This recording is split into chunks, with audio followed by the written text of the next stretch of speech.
Welcome to UNEWS on the University Cable Network. UNEWS is the newscast from Buena Vista University. We will keep you updated with the most important and exciting happenings on campus. From November 16th to 20th, BVU also celebrated the National International Education Week, sponsored by International Club and International Student Services. During the week, 5 different activities and events were held throughout the week. International students at BVU shared their cultural background to campus and the public using booths, presentations, foods prepared by Sodexo, games, and discussion at Cultural Conversation. It was a great week of cultural exchange to promote international education. During the Education Week, on November 19th, Amnesty International also held a discussion about genocide. All of the community was invited to Social Sciences and Art Hall Woods House Lounge. The discussion covered different genocides throughout the history, the lack of intervention by other countries, the genocide currently taking place in Darfur, as well as how to stop genocides from happening. Especially on BVU campus, where wireless internet is accessible everywhere, students are effectively taking advantage of internet for their studies. While students are 24/7 accessing the internet for research, what are the changes that traditional library is going through? I spoke with Jim Kennedy, the librarian at Baloo Library, and listened to his aspects on current state of internet versus library. As time passes, the internet is replacing the past research aids and becoming incredibly powerful. As people's favorite tool to consume information has been changing, the actions of traditional libraries are also changing to meet the flow of the current state. What we try to do is to work with our students so that they learn how to use information in a number of formats.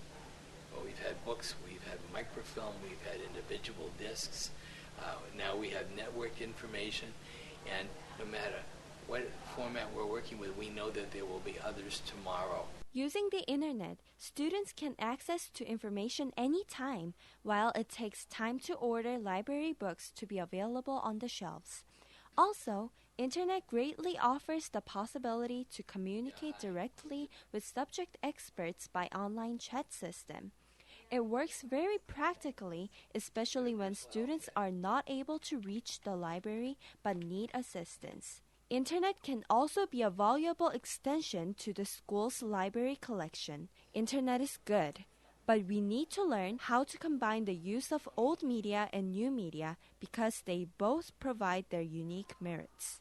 You need to be sure that you use a mix of electronic and print sources in your papers.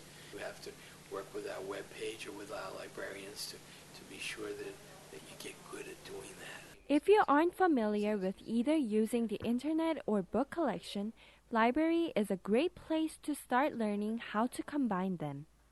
If you need any assistance in how to obtain further information, feel free to stop by the library and ask your friendly teacher librarian. I'm Lena Yu for UNEWS on the UCN. Combining both skills and familiarizing yourself how to use internet webs and book collections for research will help you build ability to use both old and new media. Coming up next on the UNEWS, I'll be back with more happenings at Buena Vista University. Stay tuned. Hi, my name's Sean, singer-songwriter extraordinaire. What do I sing about? Just about anything. Girls, politics, whatever's on my mind. Mostly girls. People always ask me where I get my song ideas. There's so much going on in the world, I just have to look around me. The great thing about being an American is I can sing about absolutely anything. I'm a songwriter, and my American freedom of speech is my American freedom to sing.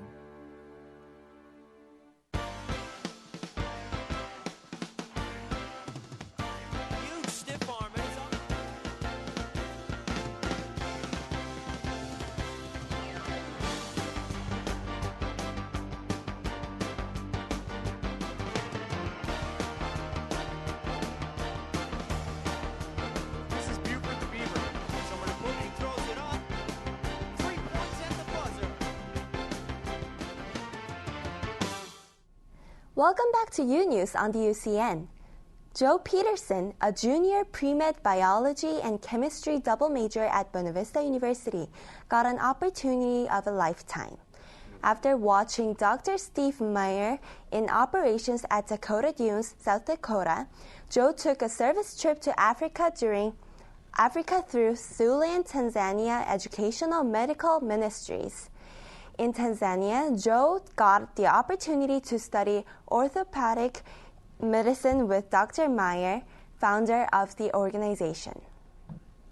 On November 17th, Hunger Banquet was held to aware students of hunger and poverty, which are still the internationally major issue.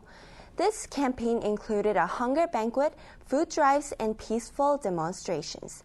Followed by the short prayers from different languages, students who were assigned to high, middle, or low classes by drawing a sheet of paper experienced the inequality by having different meal settings. Here now we have Corbett Butler with us to give us the sports. Winter sports are starting to gear up as we get closer to the end of the first semester here at BVU. Here are some of the highlights from the past week of BVU sports. The Beaver football team came into their final game of the year against the University of Dubuque on November 14th. They were looking for a win to end the season at a 5-5 record, but the Spartans wouldn't make it easy for them. The Spartans were able to put 16 unanswered points on the board in the first half before the Beavers came back with a touchdown of their own. The Beavers made multiple defensive stops and recoveries in the second half, giving the offense a chance to bring the game within 10 points late in the fourth quarter.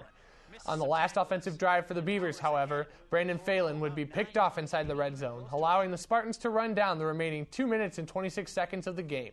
The Beavers would lose in the second half thriller, 31-21. The football team ends the season with the 4-6 record, 3-5 in the Iowa Conference. The BVU women's basketball team tipped off their 2009-2010 season on November 17th against Martin Luther College. The Beavers had a solid night of both offense and defense, sparking many large unanswered point runs against the Knights. The Knights led early, but then it was all Beavers for the rest of the game. Margot Mulbauer contributed to the Beaver cause with 29 points and 5 rebounds, and Melissa Sporer had 11 points and 12 rebounds.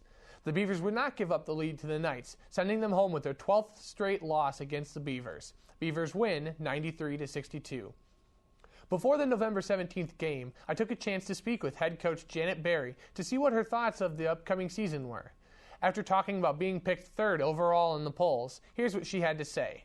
And so we're going to go out and compete, and I think we're going to be okay. I think it's going to be one of those conference seasons where you're not going to go undefeated in the league. You're going to have some losses, but you got to win the games you need to win.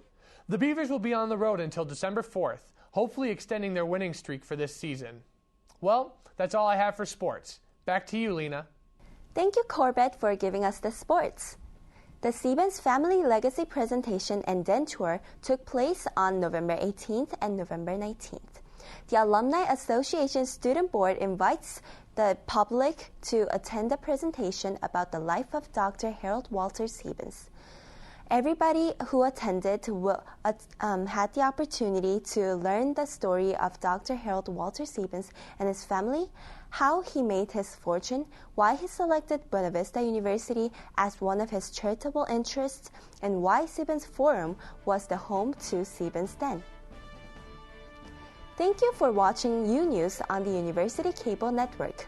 Have a nice Thanksgiving break. We will be back with more news of Buena Vista University. Goodbye.